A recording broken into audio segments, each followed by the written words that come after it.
Olá pessoal, hoje eu vou ensinar vocês como que eu faço as bases de resina para os meus personagens colecionáveis de biscuit usando apenas essa forminha de cupcake e resina.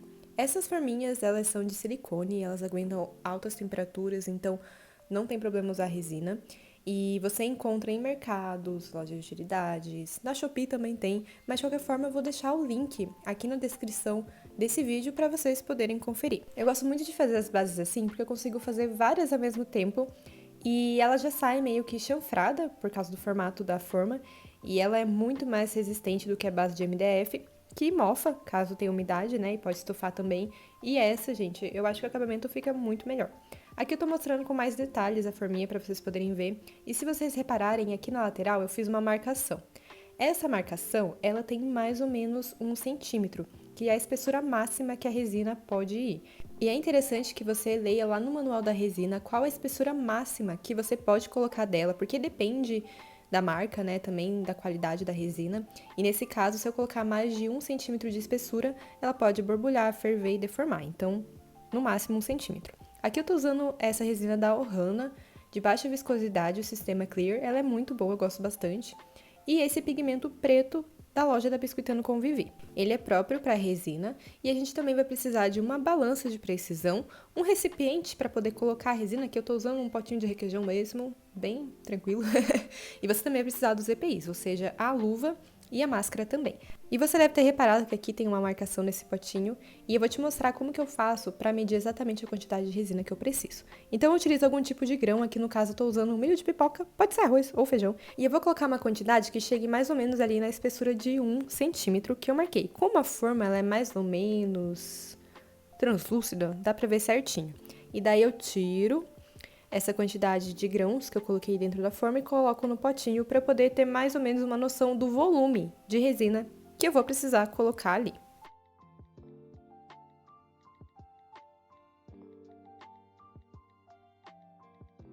E agora eu posso marcar a quantidade de volume que vai ir de resina, que é a mesma quantidade de grãos.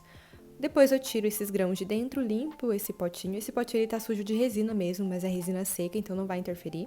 E eu também limpo a forminha, porque se tiver algum pelinho, alguma poeirinha ali, ela vai grudar na resina e vai ficar bem feio. Agora a gente vai começar a parte da resina em si. Então eu coloco o potinho em cima da balança, taro ela, e a proporção dessa resina é de 2:1, ou seja, para cada 100 gramas de resina a gente vai colocar 50 gramas de catalisador. Aqui eu coloco mais ou menos 2/3 de resina, até aquela marcação que eu fiz, e o restante de catalisador. Aí eu taro a balança, faço os cálculos ali, divido a quantidade de resina por 2, e aí começo a colocar o catalisador. Depois eu vou deixar os cálculos para vocês aqui na descrição desse vídeo, porque quando a gente fala assim é um pouquinho complicado de entender, mas quando você entende o passo a passo, acaba se tornando simples. E aí, para poder mexer essa resina, misturar a resina com o catalisador, você tem que mexer com bastante delicadeza por mais ou menos uns 3 minutos. E depois disso, eu coloco 4 gotinhas de corante, para no caso ficar translúcido, né? Existem alguns corantes que são mais pigmentados, esse preto aqui, ele é um preto translúcido mesmo, então não importa a quantidade que eu coloque, ela sempre vai ficar assim. E também não é interessante colocar muito corante, porque pode interferir na cura da resina. Então coloque com bastante consciência e continua mexendo essa resina com bastante delicadeza também, bem devagar, gente, para não criar bolha. E aí quando você for despejar na forminha, não precisa jogar tudo de uma vez também. Vai despejando assim com calma, vejam que tá escorrendo um fiozinho bem fininho de resina. E isso ajuda também a não formar tantas bolhas. É impossível não formar bolha nessa parte, porque a gente acaba mexendo, né? E aí as bolhas elas se formam. Mas essa resina, no caso, quando você deixa ela descansando, as bolhas começam a subir. Exatamente como eu estou mostrando aqui no vídeo. Então, tudo isso que vocês estão vendo aqui em cima são bolhas. E aí, uma forma de tirar elas é passando o soprador térmico. Eu sempre coloco ele na velocidade mais baixa, né? Então, também com bastante cuidado, porque ele é muito quente mesmo. Então, tem que tomar muito cuidado, gente, de verdade.